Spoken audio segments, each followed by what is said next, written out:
What's up? Real MVPs, Ricky Widmer here, and welcome into another edition of MVP's Weekly Basketball Impressions. I am joined with my co-host, my number two, my Scottie Pippen to my right, Dave Oster. How's it going? Whoa. Let's not say things, okay? Scottie Pippen's been throwing a lot of haymakers out there trying to sell his book. I don't want to be associated anything with that man, okay? Let's just put that out there right now. My Dennis Rodman? My Joakim Noah? None of those really feel right. I mean, Joakim Noah was the two to Derek, right? Or was it Jimmy? Depends on which year. I mean, I know, Luol right? Deng truly did the work. What about Captain Kirk? I was just gonna go there. Yeah. Let's see the D Wade to my LeBron. That just fucking hurts. The Clay to your Steph.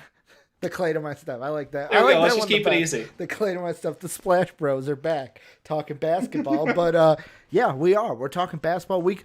Dave, a little bit of bite-sized news this week. Not a lot to kind of like really get into. Just a lot to kind of nibble on. Before we get into everything, though, I got to run through the housekeeping. Number one, hit that subscribe button so that you're always keeping tuned to everything going on with MVP. Also, let us know what you guys think down below about everything we're talking about. Join the Discord. It is free. You can join it. Get in on all the NBA conversations happening in our Discord down below in the description. There is the link. And if you want to support us, check out patreon.com/MVPvids or become a channel member today. But Dave, let's get right into it. We got a lot to talk about, a lot of bite-sized news. And this title will probably change after like we're done recording, but it is what it is for right now. Kemba Walker is pulled from the rotation, Dave. Not even like I asked you, I was like, oh, he's benched, and you're like, oh no, he is yoinked from everything. Like he is not playing. The Knicks, are they regretting their situation? Are they regretting getting him? Probably. Kemba Walker, since leaving the Hornets, has been a player that not good things have come to the teams that have taken Kemba Walker after the Hornets. Is that because I'm right and Kemba Walker's a scumbag and a bad player? I don't know. Am I? Am I right, Ricky? Am I always right about Kemba Walker being a scumbag and a bad player? He's got exploded knees. What do you want the man to do? He peaked in college. He had one good playoff run with the Hornets. And since then, it's pretty much just been at my expectation or below. You know, it's just he was an explosive athlete. He's never been a consistently great shooter, but now his body has so far put him down as far as like even defensively. He's just he's no longer excusable on the court. And I think that's a problem. And Tom Thibodeau. Well, the quote from Tommy T said, "It's a tough decision to make, but you always have to do what you think is best for the team." This is what he said on Monday. "I view Kemba as a starter, and so it'd be tough to play three small guards together. I gave it consideration, and I've got great respect for who Kemba is as a person and all he's accomplished in this league, but I have to do what I think is best for the team." Yeah, and I mean, quick shout out to Fred Katz. I dropped his Twitter link in Discord earlier today. He had a great tweet with some stats around Kemba. Knicks have the best defense in the league when he's on the bench at a 99 rating. 99 rating. That's insanely good. But are dead last when he's on the floor at 116. Yeah. That's an incredible swing. They're also 27th offensively when he's playing, but only 9th with him off. Now that has a lot to do with the fact that Derrick Rose has been carrying so fucking hard this year, and love due where it's due. You know, Derrick Rose is our boy, and we will always respect him for what he's able to do on the basketball court, but it is just Kemba Walker, you know, was damaged goods for years now, and, you know, the Celtics regret him, and now the Knicks do too. Especially the fact that you could have just, I mean, shit, the Celtics took him. Dennis Schroeder was available for nothing. Yeah. For basically nothing. Could you imagine how much better this team would have been if they had Schroeder? Dude, could you imagine? I know he's not a scorer, and I love him. I'm not saying that I want him to go anywhere, Dave. But could you imagine the Cookie Monster on this team? Could you imagine Alex Caruso's defense in a Tom Thibodeau system? No, we're not going there. He's ours, and you can't have him ours. back. I love him, but like, I mean, even he was available for this team. Like, they didn't need like Kemba, even when healthy, was a scorer. Did they really need that? Like, you got Julius Randle. That's where your offense runs through. Really, like, you want RJ to be more consistent because that's the problem that RJ has just been inconsistent. Especially shooting wise. Right, but they went out in the draft. Yeah, but that's the thing. Like, so you're mentioning these veterans. They've got veterans across the board. Kemba Walker was that extra added scoring piece with veteran leadership, somebody who's kind of been into the playoffs a couple times, not ever been super successful, but he's got that, teammate aura that he brings as a leader. Yeah. I mean, the problem is that this team last year exceeded all expectations, went to the playoffs, and then it looked like absolute dog water out there because Julius Randle got completely shut down, and then their offense crumbled. Your best two players were Taj Gibson and Derrick Rose. You can't win fucking championship with Taj Gibson at age 42. It's not possible. So, like, they went in the draft, and they're like, hey, we're going to address it in the draft. We're going to take my boy Grimes. We're going to take McBride. We got two great fucking up-and-coming guards. Why aren't they getting minutes? We got Emmanuel Quickley from last year who they literally put the emphasis on him for Summer League. And we're like, hey, IQ. Be a point guard. Be a point guard in Summer League. And he went out there. He was putting up like 6 assists, 7 assist games and really focusing on that in his 3-ball. So the fact that they still were like, no, we have to make the move. We have to go after Kember so that way we can try to compete again for this playoffs. And now I think they just kind of realized, like, man, he is so much more washed than we ever thought. I was going to say, you know why they're not getting minutes, Dave. Thibodeau hates rookies. He does. He hates rookies. He pure straight hates kids. That's not new. He doesn't trust them, doesn't want them anywhere near a basketball like Mario Chalmers. I'm just afraid because Chris Dunn was someone who Tom Thibodeau single-handedly killed his basketball career. Yeah. And now my boy Grimes and Deuce are on this team, and I love them both. I loved IQ. I know Jake was a big IQ fan last year. Like, I want to see them get to play, and the weird thing is I think that their timeline matches up with RJ Barrett's timeline and Nerlens Noel and like the younger pieces of his team all kind of Obi Toppin, something I didn't even mention, but like the younger pieces of the team kind of go together. But because they exceeded so far expectation wise last year, they felt like if they didn't go out and get Kemba Walker, it'd be a letdown this season. Yeah. They got to keep trying to push for upper half playoffs in a second round or maybe further kind of shit. And I'm like, let the kids play. Let the kids play. Like, you got a great mentor in D Rose. Randall's in his prime. Yeah. Let's see if the rest of these guys can help you guys elevate and you can win something. Soapy asked a question. I know what your answer is going to be, but I'm asking anyways, Dave. Who do the Knicks regret more, Evan Fournier or Kember Walker? Kember. Kember's not even close. Look, Fournier is a good shooter, but that's... It's just you're paying for him being a very good outside shooter and helping space the floor. Did he get overpaid for it? Probably. Yeah. But he can score well, and I think that's still something that people kind of take for granted. And it's not something that everyone can do. Like Davis Bertans had one great year, and he got paid, I think, right in the same ballpark as Fournier. And it's like, what's he doing this year? He's getting a handful of minutes and shooting straight trash off the bench for Washington. So, like, look, Fournier is still a quality basketball player, and it's just he's consistent. So I don't think they regret that one a ton. He doesn't fit the timeline, but again, they really are trying to, like, take this combined roster of, like, interesting pieces and try to push them to compete right now and try to win right now. And it's like, this is not your timeline, man. I mean, and also, like, when it comes to Kemba Walker, do you think this is a situation? Because, like, they technically signed him to a 2-year deal. Now, of course, with players, you can waive that. Like, there are so many rules now with the cap that you can waive players now. Made up. And get Numbers around, are made up, man. They don't matter. Paying them. And plus, let's be honest, his salary, like, 8.7 this year, 9 million next year. Like, it's not a huge hit. Is it guaranteed even? Yes, they are guaranteed. Okay. Like, I don't, on Spot Rack, when I hovered over, it didn't say non-guaranteed. So I believe it is guaranteed. But, like, do you think is this going to be something where the Knicks end up waiving Kemba Walker?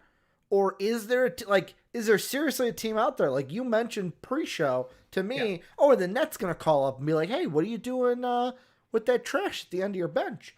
Yeah, I think we might want some of that. Look, Kemba can't do 30 minutes a night anymore, night in, night out. That's not him. His body literally won't allow it. So I think that a team like the Nets who could, pop him in and out of rotation, give him, 10 minutes here, 15 minutes there, any given night, that would work out really well for him. And I think that is probably the only role left in the NBA for him. But again, it's like a quarterback situation where it's like, could Cam have been the bench quarterback for Mac McCorkle? over there. Sure, but like you don't take a starter and then bring him down, and especially a leader on the team. Like you just don't do that to somebody. It doesn't work for the locker room vibe. Mm-hmm. It's like I understand why Tom Thibodeau agrees, and he's like he's not a bench player. He's not on this team, not with this roster. He's not a bench player. So like he needs to move on to the stage in his career, otherwise his career will end soon, where he accepts that role. And even like Blake Griffin just getting smacked out of the rotation. Like Blake, right now you're not. You need to get back in there. You need to. Yeah. He's like smaller. He's like, yeah, I'll take a smaller role. And they're like, how about no role?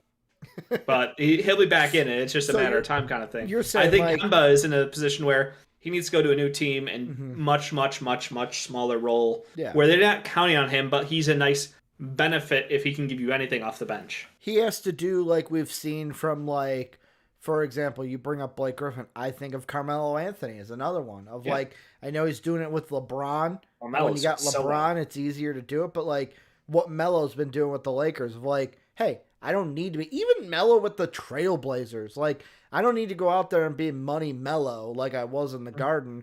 I just got to be good enough to be off the bench, give this team some score. Like that is what Kemba needs to do. Like you said, is like you see it with older players as they get older. Hey, you ain't who you used to be. You're not like, it's the whole like Toby Keith thing of like, I was good when I once was, but I ain't that guy no more. And I gotta understand I ain't that guy, or else I'm gonna be out of the league on the bench or on my couch watching basketball rather than playing it.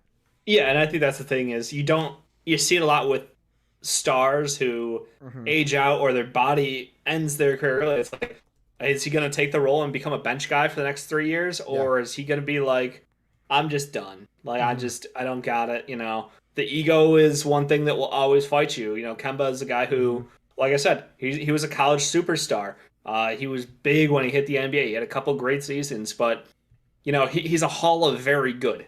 He's not a Hall of Fame player. He's not an all-time great. He's the Hall of Very Good kind of a player. So I think his ego is going to hold him back, and I don't know if he's going to be in the league in 2-3 years.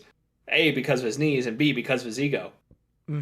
Dave, moving on away from Kemba, let's stay in New York, Brooklyn. Joe Harris out for 4 to 8 weeks with, let me see, I want to get this right. So he's going to undergo ankle surgery. The exact quote from Coach Steve Nash, he is going to have a scope, and then we'll see what that means once they've done the procedure. We think this is a really positive thing that can put this situation behind him long term rather than risking reoccurrences and uncertainty with the injury. So let's say small piece of bone basically was floating around in there and causing like discomfort and pain. So the scope hopefully go in there, clean up the area around it, and then, you know, in theory, you're better than new kind of a thing, you know? But so they're going to miss him for a month, maybe 2 months. That means all of December, maybe all of January. Like this team right now, barely keeping afloat at the top of the East. I say barely because the Heat, the number 2 team in the East, aren't they? Number one team in the East, barely keeping afloat. No, I say go fuck yourself. I say barely keeping afloat because you got Miami, you got Washington, they're both a game back. You got Milwaukee, you got Chicago, a game and a half back. Like the East is tight, man. The East is it's what, 3 games between like 1st and 8th or something like that. Like it's so tight. 4 games between 10 and 1. Oh, 10 and 1. Holy shit. Yeah. 4 games between East is just too tight. It's very early in the year. This hurts though. Joe Harris was shooting like 46% on 3 this season. I mean, that's what he does. That's why you pay him. That's what he's great for, is knocking out open buckets and playing hustle defense. Not great defense, but hustle. They don't have a shooter who can compare. That's the problem. Like this is a team that has depended on him so heavily for his high efficiency offense and taking those wide open threes. They don't have anyone who can step in and knock down threes at his rate, and it's a massive problem. They already had to move Petty to the starting lineup, and now they've got to deal with like Cam Thomas is going to get minutes, but Cam Thomas, for as much love as I love the kid, but he is so playing beyond his depth.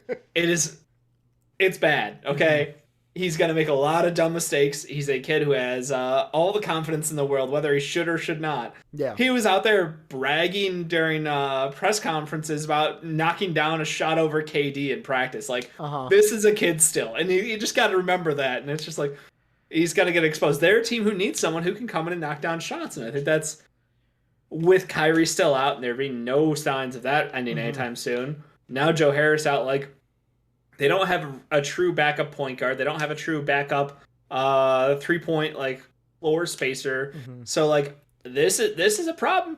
You still have KD and Harden though, so like you're just gonna overwork them during the middle of the year. It's gonna suck.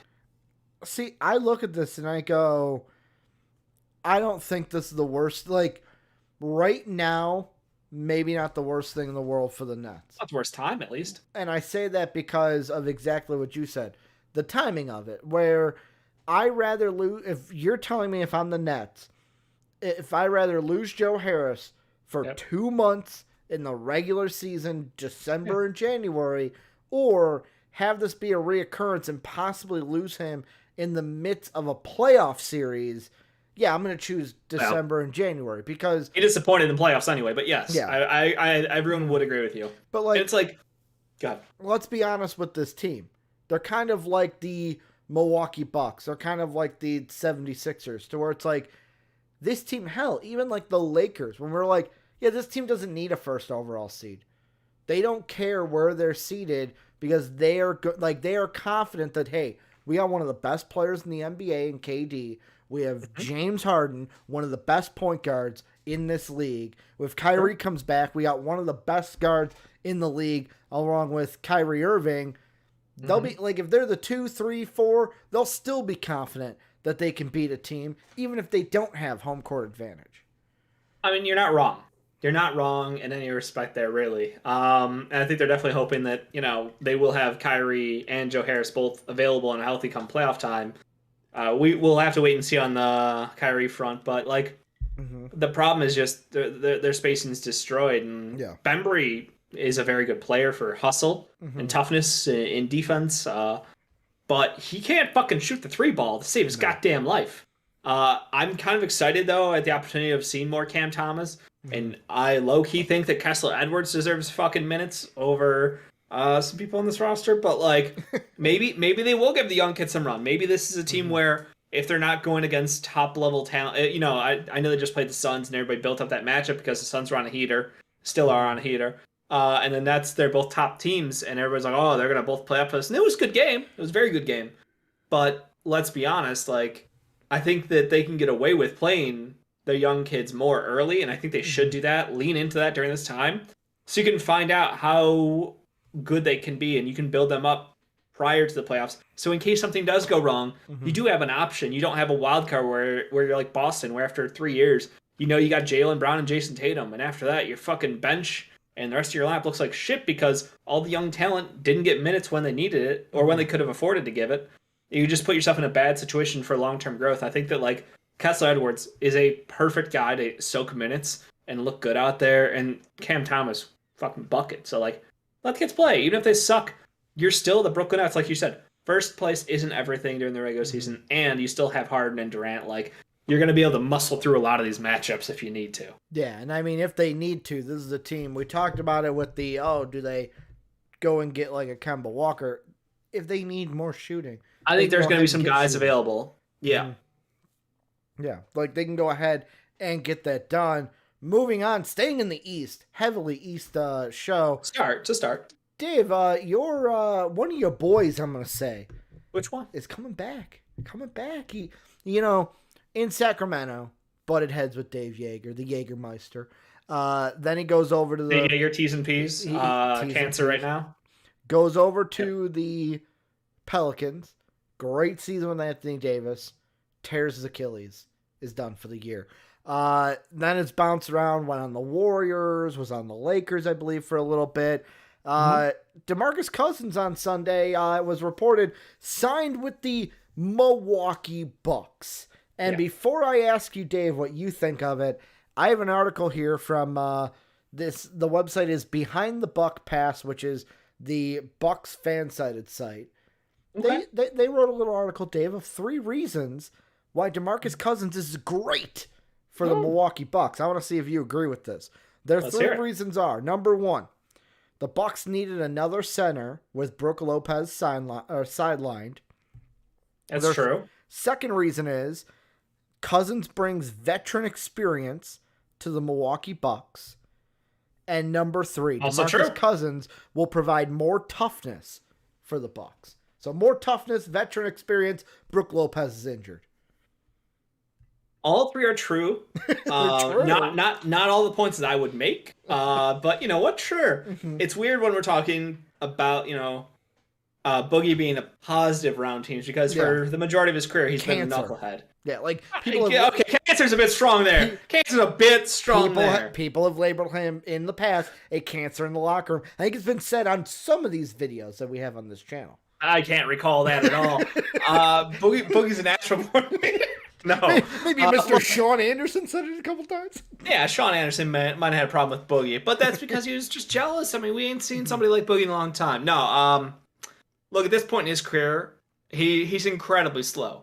I mean, incredibly slow. But you know what the benefit is? What? Brook Lopez is also incredibly slow, so it's not going to be a big stylistic change for them. Bobby Portis has been playing out his goddamn mind for the for the Milwaukee Bucks. I want to say Bucks, but I want to say the city name first, and the B was stuck. The Brooklyn So I had to roll with it. The Brooklyn Bucks. God, no, they're going to hate me for that. For the Milwaukee Bucks. So, no, Bobby Portis, shout out, Chicago, of course. But I think that style-wise, what Brook Lopez could do, offensively at least, Boogie can give you a similar shade of that. Not exactly the same players, obviously, but at this point in his career, he's very slow. He still has got confidence in his shot. He's a good shooter. He'll probably take too many shots, if anything, but that's fine because this team can use him to, A, foul bait, B, they've got excellent spacing on the floor at all times, so they can use him to kind of draw attention. Boogie, for the fact that this man is old, injury-prone, and everything else, you still got to put bodies on him to slow him down because he will still just take you to the fucking rack, and it's hilarious because he's so smooth. He's got moves. So he's going to draw attention. He's going to be able to pass out of the post. I think that'll be really good for them. I love Mamu, but he's just not ready to compete on a championship roster right now. So Sandro, just wait another couple years, absorb everything you can from these vets. But yeah, I think Boogie's a great ad. And as far as toughness goes, as far as enforcer goes, I would say yes. I don't know about tough, but he's a some bitch. And if you hard foul somebody, if you try to hard foul Giannis or something, he will get in between himself and you and Giannis or whoever it is on the court, and he will start shit. Yeah. He will make sure that you remember it. So you're gonna give up a couple flagrants, but nobody's gonna fuck with you at that point. My only problem with this is his durability. That's the only question I have is because even you look at last year, he played for Houston and LA, only 41 total games. It wasn't a durability issue though. Go ahead. That was a choice. Good point.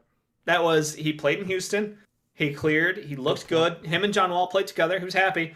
And then they're like, "Oh, we're not doing this anymore." And he's like, "I'm done in Houston. I would like to go somewhere else." And then in LA, it was a coaching choice, and he actually played really well with Rondo for a couple of short stretches.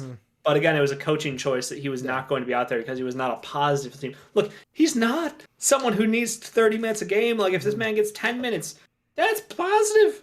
It's just, is he a better center than Thanasis? Yeah, he is. But a better center than Mamu? Yes. Thanasis has the Antetokounmpo name, Dave. He sure does. You know what he also does? He fouls like breathing. He is a bull in a china shop with no breaks. You needed to get somebody in there who's a smart veteran. Boogie is that at this point, as funny as that sounds to admit. I think it's a great ad. And again, he's not going to be looking to play long stretches. This is complimentary minutes until Brook gets back. And then he's your third string center. And you're going to see him for maybe 5 minutes here and there every couple games. It's just, you need some assurances. You've got a great gluttony of depth at the wing. Now you got a couple guards. You're feeling good about this roster. Boogie just kind of shures out and rounds out the whole package for Brooklyn. God damn it. For Milwaukee to compete in the long run. Yeah, I mean, I guess I'm just maybe over not overhyping, not overlooking. The word I'm looking for is focusing in too much. That in the last 4 years, torn Achilles, and then also had an entire season in 2019-2020 where he did not play basketball because of a torn ACL. Yeah, so, I mean, he's injury prone. That's what it is. Like that's the only thing that I guess worries me is the no risk, all reward signing. Because if he gets injured, it's like whatever. It doesn't hurt us anything. Yeah, you're paying him nothing. Exactly, you're paying him nothing, and that what? Okay, if he gets hurt, you go out and sign another bench center. Name a better bench center out there that's available for $800,000. No one. No one is better than him for that cost. You can go try to trade for somebody at some point, but like in the meantime, he's the best option available, and it's literally the impact is minimal, but like the potential outcome is so good because of those couple of minutes here and there that will help them out in the long run, hopefully. Dave, moving on into the West, we got now 3 stories in the Western Conference. I will ask you, which one do you want to start with? Do you want to go to New Orleans, Phoenix, or Houston? Yeah. New Orleans. Let's do it. Dave, let's get the fat boy out the way. Zion has been cleared for full team activity. No timetable on his return, but some people are saying could be playing basketball in about a month from now at the end of December. Yeah. Is this something that we should be getting hyped for, that Zion could be back? Or is this another, like, don't shame Zion moment? I have zero faith that he will play in the month of December. Like he just got done with Thanksgiving and Christmas is coming up. That's a pretty big holiday for food. I will say, I did love the memes that are like, Zion, Thanksgiving, out an additional 4 to 6 4 to weeks. 6. And it's not wrong. Like, let's be honest. If he plays before the All-Star break, I think that's pretty good. I think that's the timeline that we're probably realistically looking at. Clearly, there are things going on off the court with Zion. And, he's not motivated to come back. He's made that very clear. I don't think he'll play this year, like this calendar year. I don't either, but I don't think it's going to be because of Zion not wanting to play. I think it's going to be eventually the Pelicans are going to get to a point where they're going to go, the tank is on, Zion's not playing. Because, like, you look at it right now, they only have, 5 wins to their name? They're putrid. Yeah. They are right now the 4th overall pick. Now, their pick is protected top 14. They're, a half game out of the 2nd or 1st overall pick, because Houston's 3-16, Orlando's 4-17. They're technically right now. They're about to lose tonight. About to, be tied.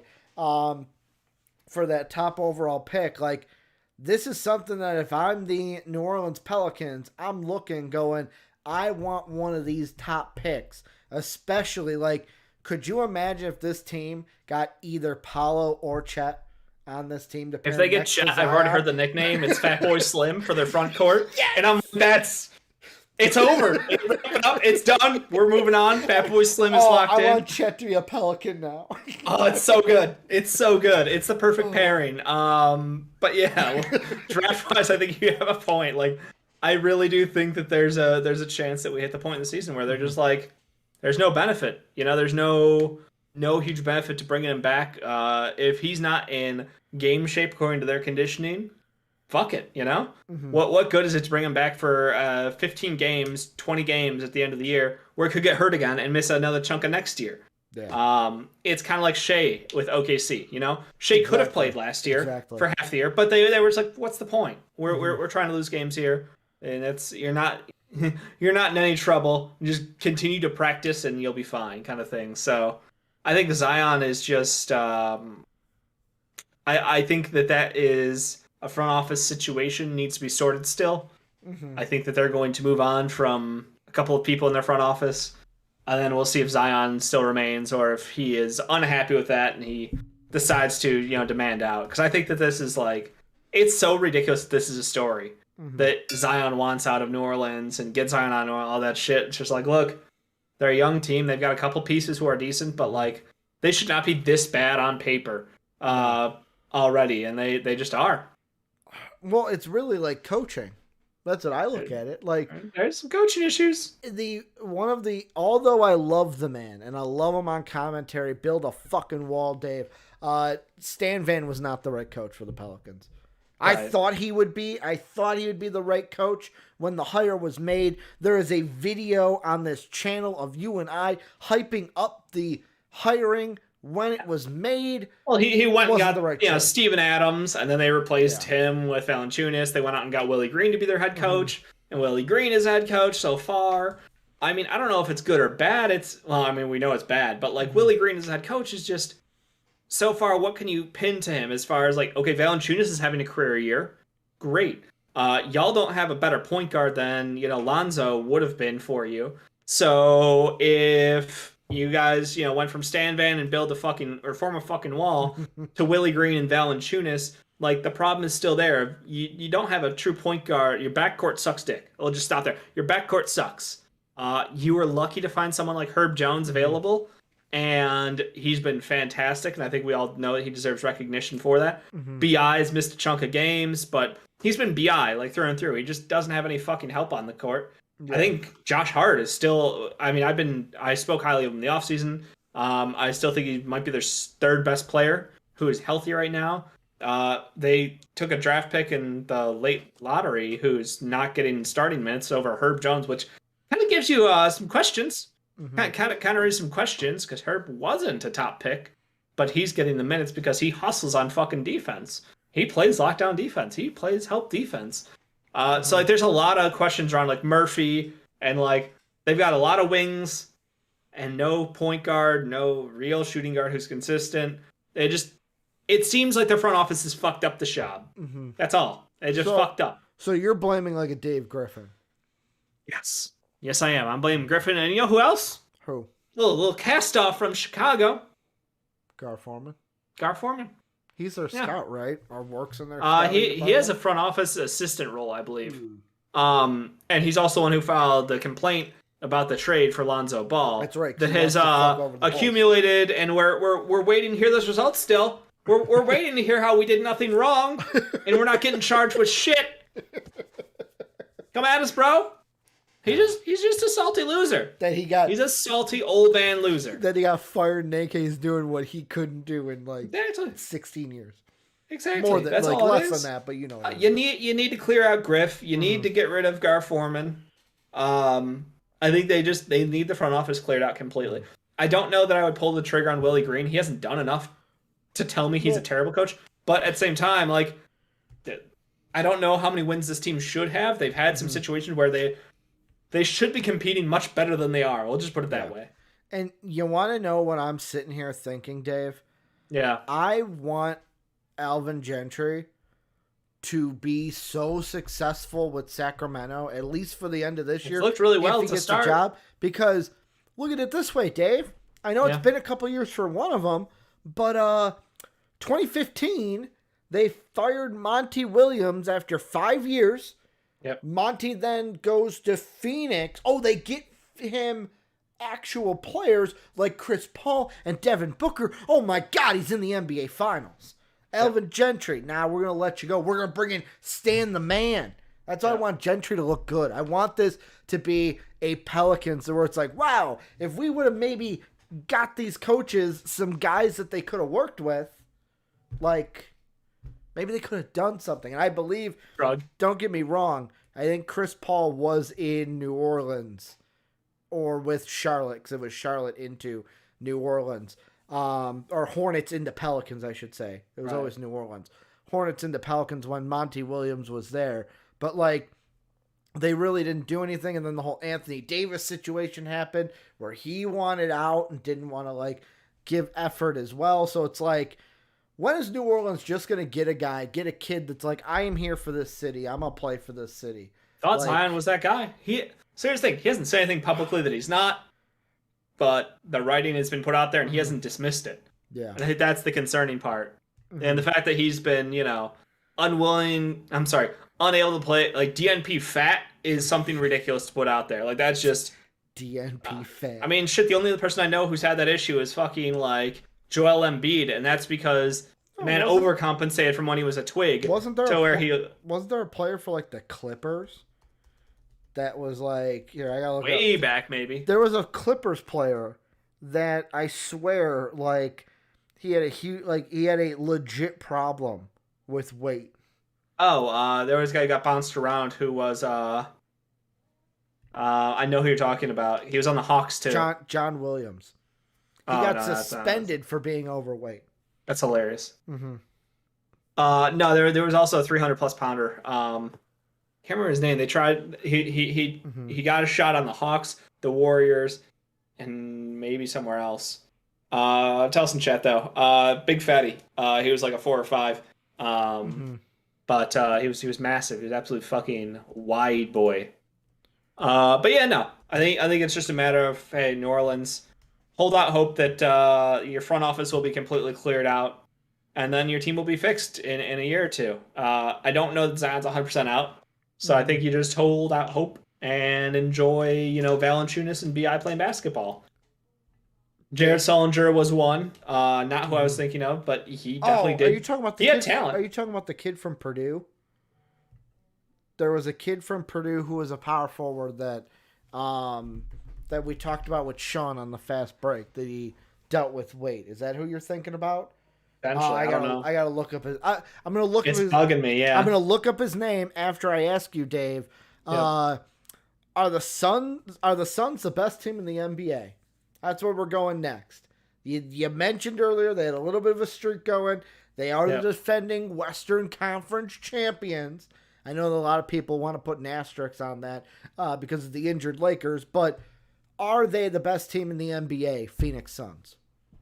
It's kind of weird that no one talks about the Suns. They won 16 straight, and yet we're just kind of chilling on it. Everybody was clowning on them for their poor start, and like, should we be worried that the Suns are starting slow? Nah, we're fine. Caleb Swanigan. No, Swanigan wasn't it, but he did have a problem. He had a legit problem with weight, and that one's a sad story. So you said he was a Warrior and a Buck. And a Hawk. Yes. A Warrior and a Hawk, okay. Yep. I'll look it up. You go. Thank you. No, look, the Suns are fantastic. They're a fantastic basketball team, and they're playing right now. They missed Ayton for a chunk. They had some excellent Frank Kaminsky games where he was just absolutely doing everything. Like, it's a really good team, and they're so well polished because Chris Paul knows how to run an offense. And having him and having Campaign with a consistency off the bench, like, you have two really good units, both playing well. Really, the only complaint you can say is, they could use another big man depth. Jalen Smith, being non-existent is kind of a problem, but look, it ain't stopping them. It ain't slowing them down. They're finding ways to win games. Booker's having great games. McHale's playing really well. Like, honestly, like, every single player on the team kind of has their roles so dialed in that it's just impressive. Okay, Retro. Suns are shit, easy schedule. How the Clippers doing? Last I checked in the Saints, they don't have Kawhi though, man. If they had Kawhi, they'd be better. They're down a couple. But no, like, look, it's just weird because the Suns get no publicity for the fact that they won 16 straight because the Warriors are so incredibly fucking good, and they have Steph Curry. Klay Thompson's coming back, and they're gonna get Klay back and then destroy the league. It's just hard to say, like, the team that went so deep last year because of asterisks and injuries. A lot of people just don't want to give them credit. They're just a really well-polished team. And I think we're all just kind of waiting for the playoffs to see if they're for real. That's the thing. Everyone's afraid to kind of crown them as a legit Western Conference contender because we look at the Utah Jazz and we go, that's an excellent regular season team. But I don't think they're going to be a championship contender. I think that the Suns are kind of flirting with that. Like, are we for real? Are we in the Lakers, Clippers, Warriors? Like, we're championship contenders, or are they in the Jazz and the Nuggets where they're just a very good regular season team who can maintain excellence for a long period of time? Mm-hmm. Now, I think I found the name, Dave. Okay. Fat player. Is it a Mamadou Nadie? No. Okay. Because I looked up 300-pound Warriors player. He is 300 pounds. Did play for the Warriors. Did play for their G League NBA team. draft 20. He was 2016 though, but the Suns are just a team to where it's like I want to see this team go up against, because like last year I hated that it's like the whole like, oh, this team got an easy, like people are like, oh, easy schedule. Oh, they would have lost if the Lakers weren't injured last year, if they wouldn't have got their easy road to the playoffs. Oh, if Jamal Murray was healthy, no way they lose to the Nuggets, or no way they beat the Nuggets. So it's like, this is a team to where it's almost like I want them to prove the doubters wrong. Like I want people to respect them a little bit because they are a good team.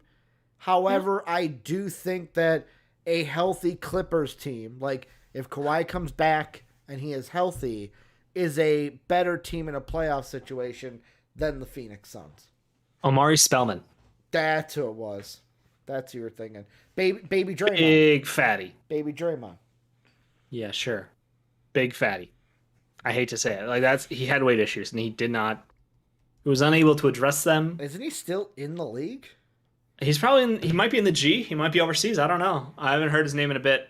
He is playing. He had talent overseas. He is. Yeah, he had talent. He's in the. He literally could have been the Korean Basketball League, the KBL. Yeah, I mean he's as wide as they are tall. Yikes!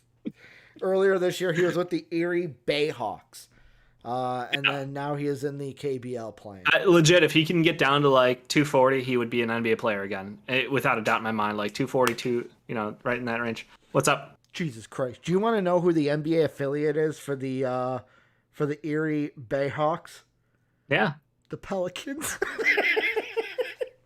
I mean, it just comes full circle, Dave. It just happens. Like doesn't write itself. I mean, I guess now they're the Birmingham Squadron.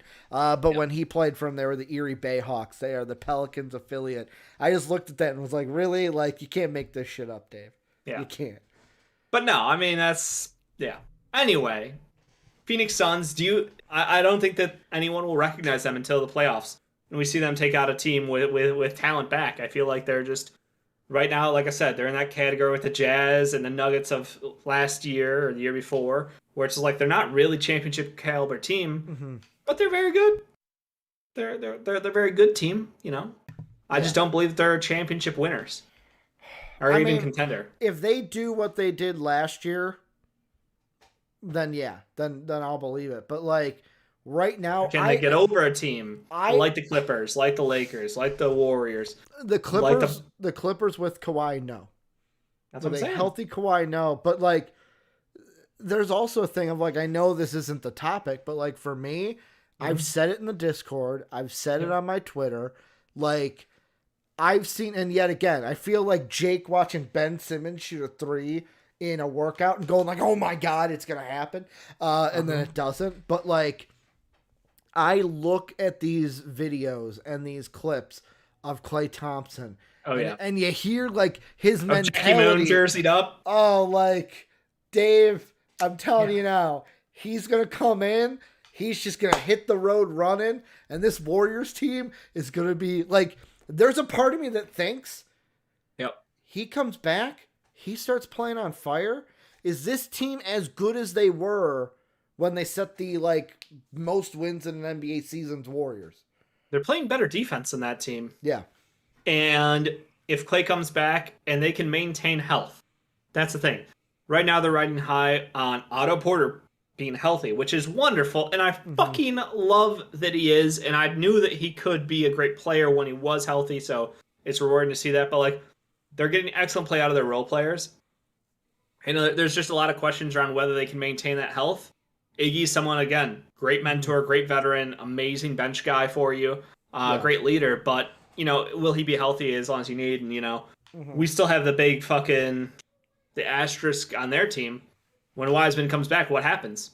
Yeah. He was so very bad for the team when he was playing last year. What will his role be? They talked about him taking more of a JaVale-esque role as a roller and a dunker and not really worrying too much about creation. So we're going to have to wait and see how that integrates back because they still have Wiseman, they have Moody, they have Kuminga. So if they needed to do something, they could, or they could just win a championship with three goddamn lottery talents, not playing a fucking minute, and then be able to keep building a dynasty going forward with those three lottery talents. Like, yeah, sure. Sure, that life's fair in the NBA when you're the goddamn Golden State Warriors. Or the other possibility of wait till the trade deadline, see what stars are available. Boom, here you go. If the Blazers are struggling, just go get Dame. Just give him a couple move Clay to the 3. You put fucking Dame and Steph at the 1 and the 2. Let Dame run the second unit. You could do it. It's so dumb how much flexibility. They are so stacked. It's not even funny. So yeah, I'm sorry. The West. The Suns, you're great. You're fantastic. You're 16-0 right now, and I want to give you all the credit in the world for being 16-0. Mm-hmm. The problem is that until you win a goddamn series against a team with healthy players, I don't believe you're a championship quality team. Mm-hmm. That's my final stance on that team right now. Yeah. Not going to change. And then Dave... If they get Thad Young, like we've all been telling them to get Thad Young, maybe. The last bit of news before we talk about some rookies and do our rookie rankings... that the rookie rankings... It's just your show, guys. It's just 45 minutes of this whiteboard behind me for no reason. Don't worry about it. The rookie rankings might be a little bit quicker this time than it was last week. But there's some news about John Wall, Dave. I'm looking at NBC Sports Edge, and it says John Wall will reportedly continue to sit out games for the Rockets due to a disagreement over his potential role if he were to play. But it looks like he's getting into a little bit of game shape. Could this mean a John Wall trade is just on the horizon, Dave? Could we see John Wall play basketball again? I think he gets traded. I think he's going to play. You think he's going to play and then get traded, or just play? I don't know if there's enough money to be traded, but I mean, we did just talk about New York needing a point guard. Just saying, Kemba's filler. You know what? Randall, Kemba, and something else for C. Wood, John Wall. I don't know. Make it happen, man. They would never. Let's make a deal, man. Let's go. They would never. Let me clarify that. No, John Wall is getting back into game shape because it sounds like that the Houston Rockets are more being pressured by peer pressure, public media, to put him on the court because it's no longer like they both agree that he shouldn't play. It was like, he got strong-armed into not playing on the hopes that he would be traded, and then he realized that they weren't going to do a damn thing about him this year. So now he's like, well, you should just fucking play me. I'm not... Why are you making him be committed to showing up, being there for practices, being there for games, but not actually ever having any involvement? So, I really want John Wall to play basketball. And I know a lot of people want to point at the stats of last year and be like, he's washed, he can't do this. He was on a terrible team last year, and in the handful of games at the beginning of the year when everyone was there, he was good. And he was coming off of 2 years of not playing basketball. So, again, a healthy year last year. He's healthy this year.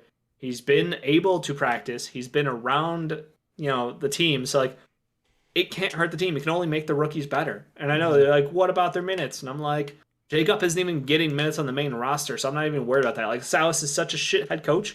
Having John Wall on the court as a coach is so much better than anything that Silas could possibly do for this roster, or more minutes could do for them, because they're not playing with a fucking point guard who knows an offense. Someone who's a leader on the court. KPJ is a child who is playing out of his position. And that sucks to say out loud because I like him as a talented young potential, wing of the future. He's not a point guard. He's not James Harden. And I think that we should, reset those expectations. So no, John Wall on the court for the Houston Rockets. I'm gonna say probably by Christmas. That's my thought. Is I think by Christmas he should be playing. And looking at the Knicks, you're right. Contract would be the contract's gonna be out. They would have to trade Kemba.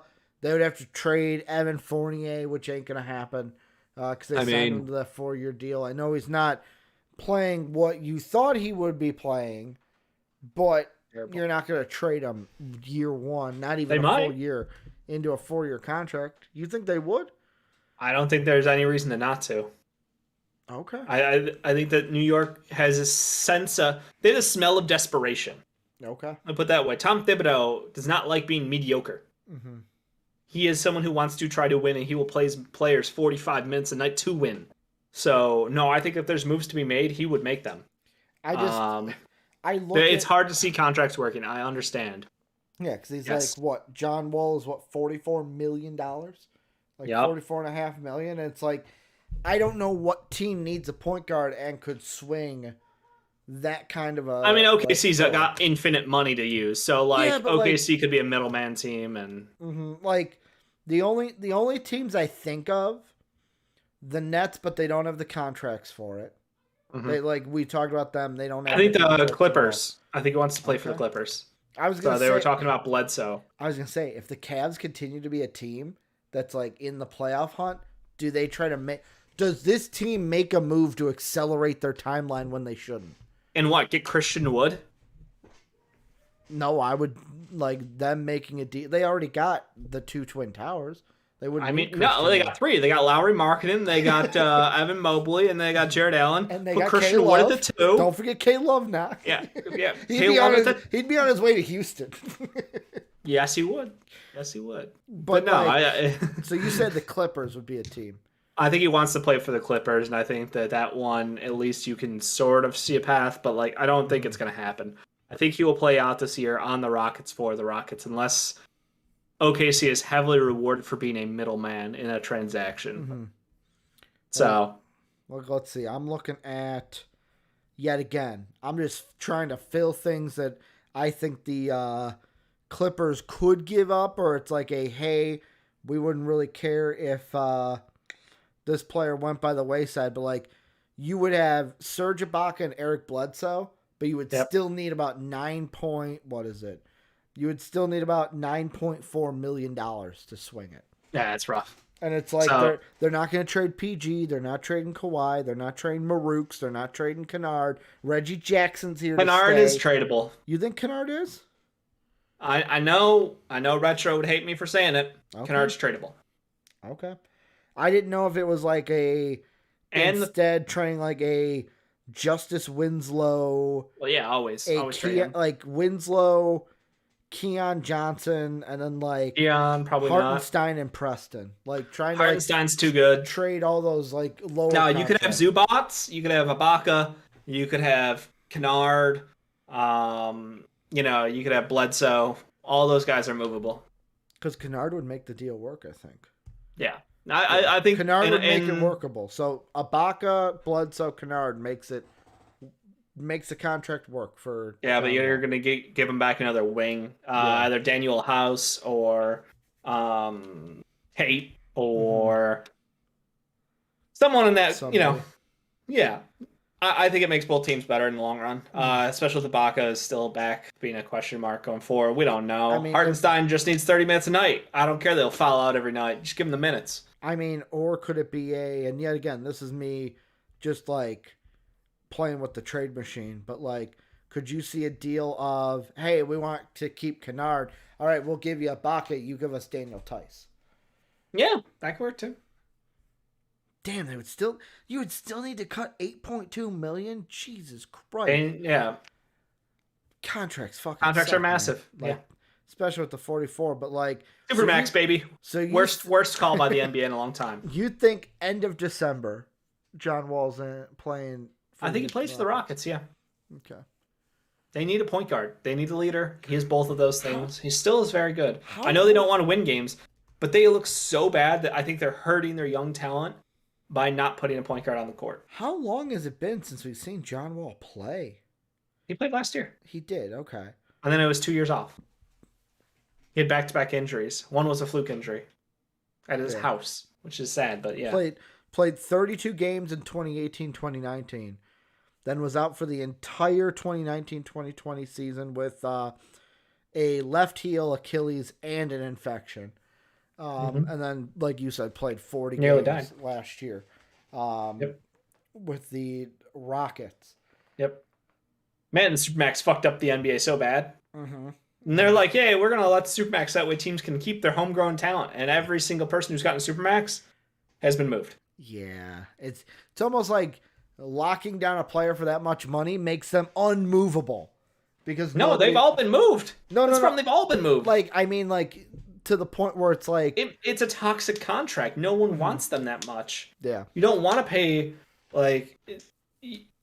long term and also the most money in the world. You can't build the team around that. By the time you're cutting off a limb to try to keep your body afloat. It just doesn't work. Yep. Dave, last thing we'll go into. rookie rankings. Mine are very simple. Like, Good. There's not much, like, I think I have one change. I got a it's couple. not even a big change. I got a couple. Like, and my change happens at number 7. Okay, Chris Duarte. He takes Jalen Suggs' spot. All my other 6 are guys that were in my rankings last year. Gotta watch out. I'm showing a little too much skin here. we got to move back to Twitch and go to the hot tub stream for that, Dave. You're damn right we do. All right. So you got Chris Duarte at 7. That's fair. Yeah, it's just he's been playing better than Suggs. Like, Suggs hasn't had the best week. I'm going to counter that by knocking over my board. Because my chair wheel is stuck on the goddamn base, and I'm going to die over here. Okay. That wheel is like all your base are belong to us. It is. It absolutely is. Okay, so Chris Duarte, fair pick. He's been playing well. He's still good defender. Had a rough shooting week this week, but I understand it. Still, solid player on the Pacers. I'm going with Josh Giddey. Yeah, I'm going to go with Josh Giddey. I think that last week he was off my list. This week he is back on. It's one of those things where, like, Giddey is just good at basketball, and when you watch him, the eye test, he always passes. Literally, he always passes. But his stat line doesn't show the impact because OKC is such trash. Which is funny because to me, I can literally turn around and tell you the next pick I'm going with is his teammate who impressed me. I was gonna say 6 is Giddey for me. Like he moves down 1 because someone had to move up because of a huge play they had this week. I understand completely.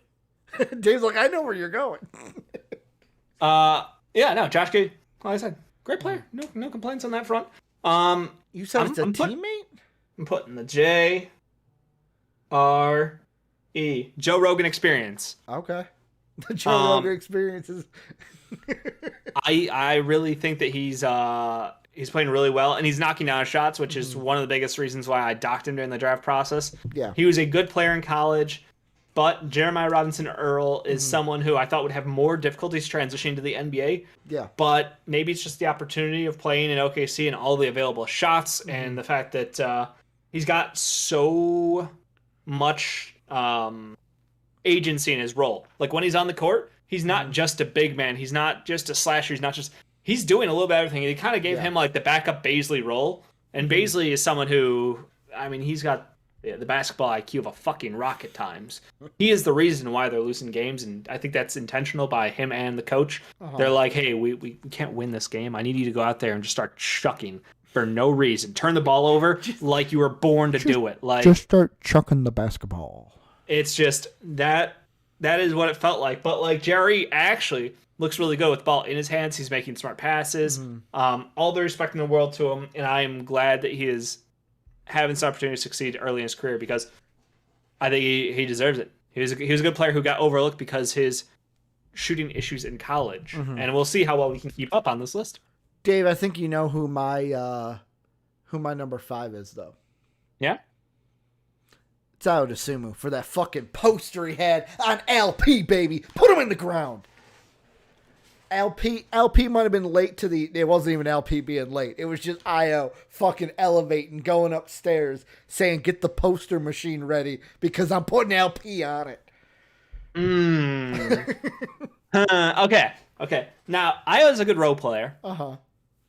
Do you think with Kobe White coming back and struggling, except for he had one great game where he just murdered the basketball. He was like, hey, 3-point line, we're going to hang out. We're going to be best friends again. I don't know if you remember, I used to slash, get to the net, lay it in, and then shoot threes for a living. I will say Kobe White did have 2 good games this week. Yep. Do you think that Ayo is he our new 3 basically? Or they seem to be very, Billy Donovan's an idiot with lineups. Billy Donovan thinks 6'5" guys can play center. Is Ayo our new center? Is he our new power forward? Is he our new small forward? Dude, he's our Swiss Army knife, man. Like is he a Javante Green replacement? He'll play anything, dude. He should be Javante Green. He has one role on this team, Dave, or not even one role. He's got one mindset. He wants to dunk the basketball as hard as he fucking can every single time. Yeah, that's fair, and I love him for it. And I'm actually going to counter by putting LP, the man he dunked on, right across from him. Look, LP's played great. I elevated him because I was getting pissed off at Silas for being an absolute fucking moron out there and not playing him. And he's continued to not play him enough minutes. Alperen Şengün is one of the best players on the team. I think he's smarter than their head coach at this point. And it's concerning to me. So I do have to bring him down here because it's just you can only elevate someone getting 14 minutes a night so much without having the numbers back it up. People get mad because there are other guys putting up better numbers. I understand. We'll talk about that more as we continue up this list. Dave, the rest of my list is just fucking chalk though. Okay. It just stays the same. Where the next one, Franz Wagner, the composer. The Vag Daddy. Franz Wagner. I feel like our entire list is just going to be first name, last name. At this point, it probably will be going up this list. Yeah, he's excellent. He is the most consistent player on the Orlando Magic. With Suggs being their primary point guard right now because what's his face? Fultz is still out. Yeah. But also Cole Anthony is now out for the last couple games. So like offensively, this is a team that's I'm gonna say that they're in flux. Suggs can't hit the side of a barn. Yeah. Which is I agree. A little concerning, but a little expected to be fair. For what we saw from him in college. Gary Harris is getting more minutes, which is cool. RJ Hampton's their bench point guard, so they can't play him at the same time. So offensive creation really falls on Franz Wagner. He's really been able to showcase his playmaking on the court. Smart guy with the ball in his hands offensively, and then just still defensively, a quality defender, very versatile. So sky's the limit for Franz Wagner, and I think he and the next player on this list are very similar and very close in my mind. Ricky, I'm hoping you're with me on this one. I was going to say, I almost put Franz Wagner ahead of who I had at 3. Yeah? But I had to keep Cade Cunningham there. Yep. And the reason why I kept Cade ahead of Franz is so Cade Cunningham, I feel like, is finding his niche or finding his spot with this Pistons team to where it's like, you know what? I don't need to be the leading scorer. I don't have to go out there like he did against Sacramento or like he did against Houston. Drop 20, drop 15. As long as he's dropping 10, if he's dropping 12. Like, the last, before the Laker game, his assist numbers, 6, 7, 6, 10, 6, 6, 8. Like, he's been averaging since the, 15th of November, at least 6 assists a game. The Lakers kind of broke that. But even on top of that, it was like, okay, I'm not assisting the ball. I'm going to go grab 11 rebounds in this game. Like, he's doing whatever the team needs of him. Too bad he's just on a bad team that wants to make Soapy ram his head into a wall. He also shoots like dog water. Yeah. Slight issue there with Cade. He's a bad shooter right now. Part of it's because there's no one else on his team to help him create. Obviously, Killian is coming off an injury. He's, I think, second game back. But he's still not, an ideal point. He's a hustle defender who makes some smart plays. Defenders are tougher. He's the best 3-point shooter, weirdly enough, though, which is just weird to say out loud because Sadiq Bey is falling off. Defenders are tougher in the NBA than in college. So that, I think, plays a little bit into it as well. Yeah, also shot selection is...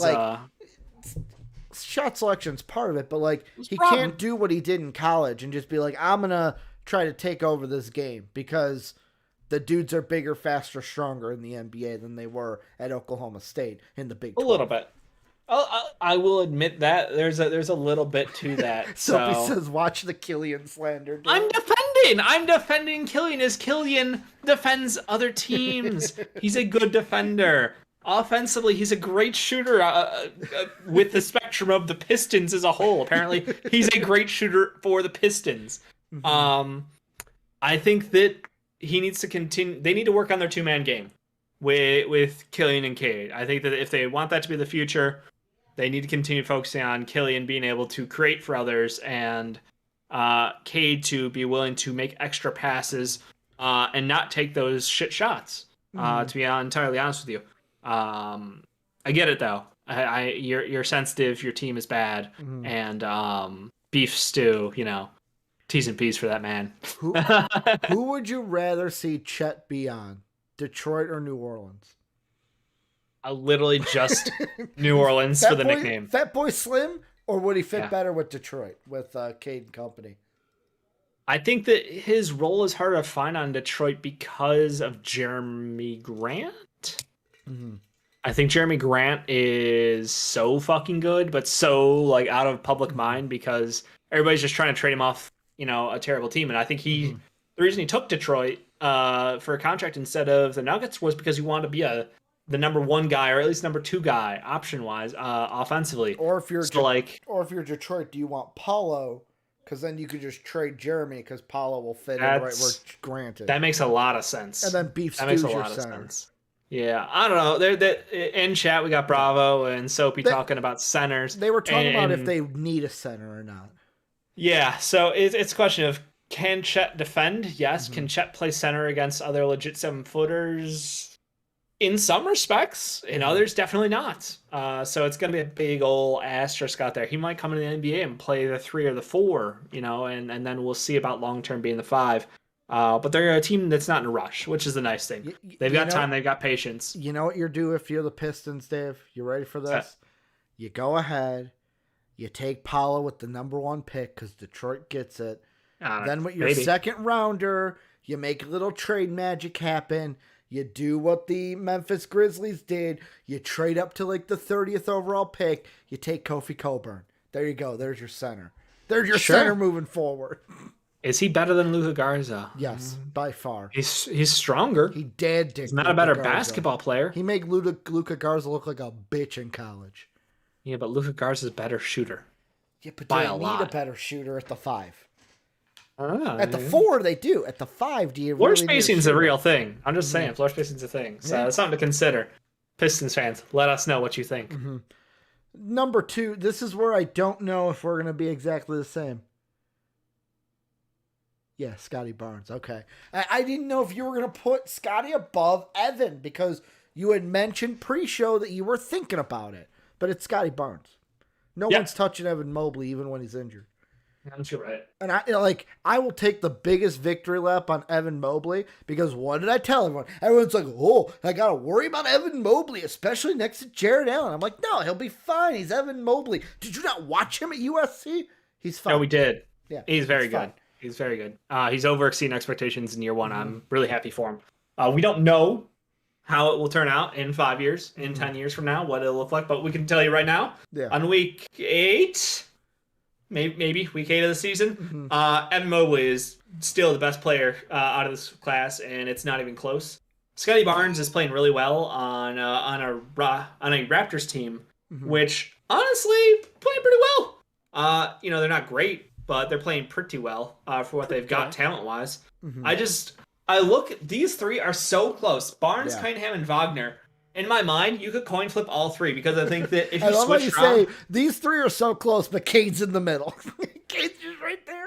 No, I'm saying Barnes, Cunningham, and Wagner. I thought you meant Mobley, Barnes, and Wagner. No.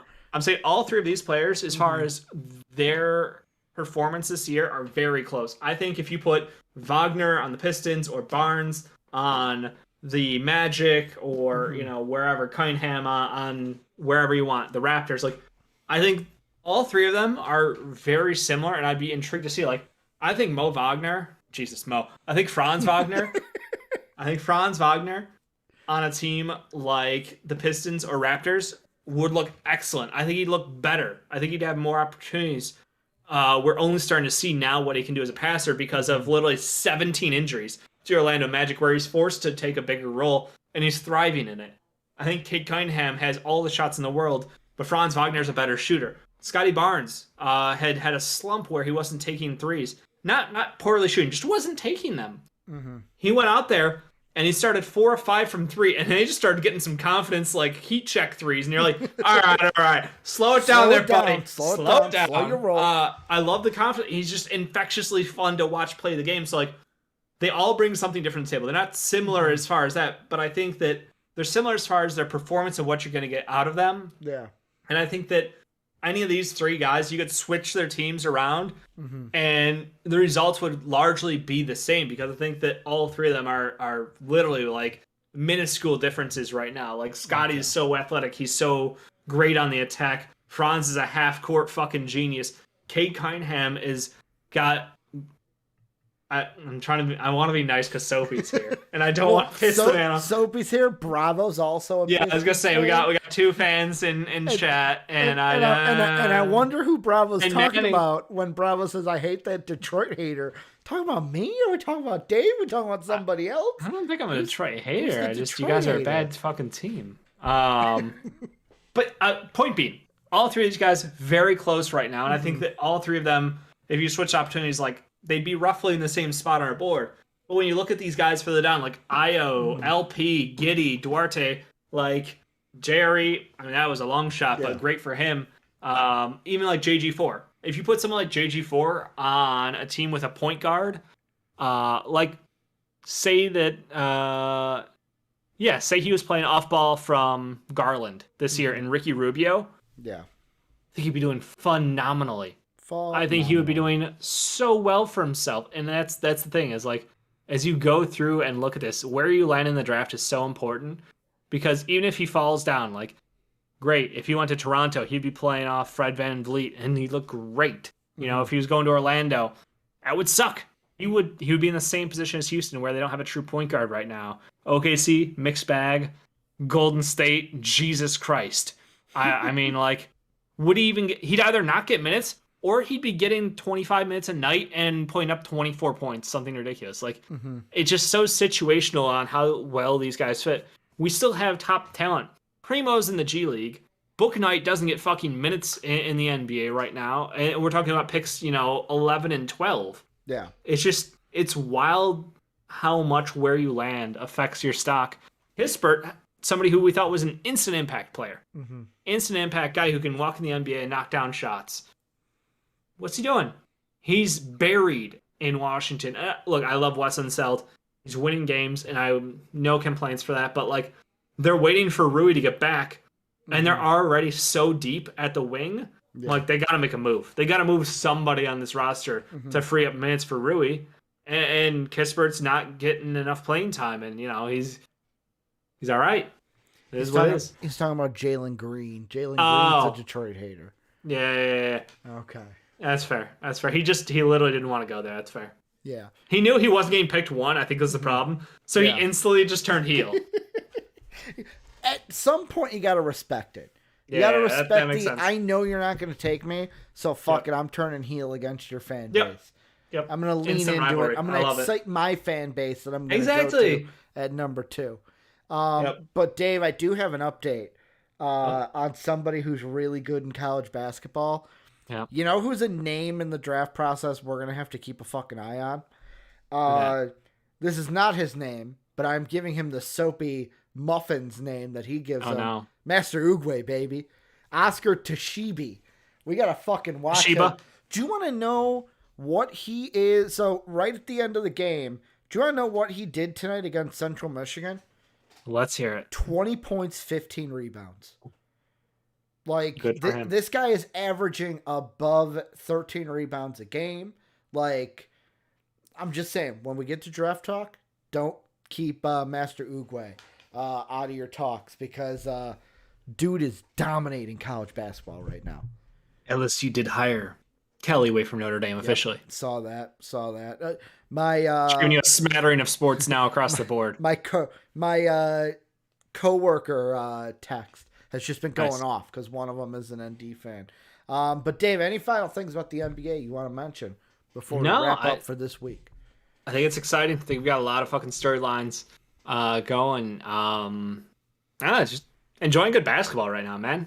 We got good basketball in the NBA, good basketball in college. We got prospect stuff I've got started on. I'm excited to get talking, man. There's a lot of good kids this year. This is starting to feel good. I know every year we say it, but it's like this is a 3-kid draft at the top, but it feels pretty good after that. Like it doesn't have that like dip that a lot of classes feel like. So as we are recording this, first off, sure, the Nuggets. I think Jokic is playing. The Nuggets, Dad Dick in the Heat right now, 63-43 at half. That feels good. 63-43 at half. Also, with about 6 minutes to go in the fourth, Sixers 89, Magic 83. Keeping in it. Franz Wagner has 20 points. Suggs has 17. Oh no, it's happening! Look, they're keeping in it, and you'd be excited for that. Seth Curry, concerned. 3 of 5 from 3, 22 points. Yeah, I mean he's a killer. Joel Embiid only 12 points. He's getting put. Wendell Carter is bringing him to school, Dave. He's saying, "Don't worry, I'm a better center than you, Joel Embiid." No comment. I'm not in a Jake, you can. I'm not in a Jake starting shit in Discord. Go ahead, Jake. I won't even talk. I won't even talk back. Just go ahead, Jake. He's all yours. But that is going to do it for this week in our NBA Weekly Impressions. Let us know what you guys think down below. Also, join the Discord so you can get in on the conversations. If you think Wendell Carter is better than Joel Embiid, let Jake know in the Discord. He'd love to hear it. I think that Jake would have a reasonable conversation if you came at him with that point. Very reasonable. So reasonable. Ask him about the redraft of the 2013 class.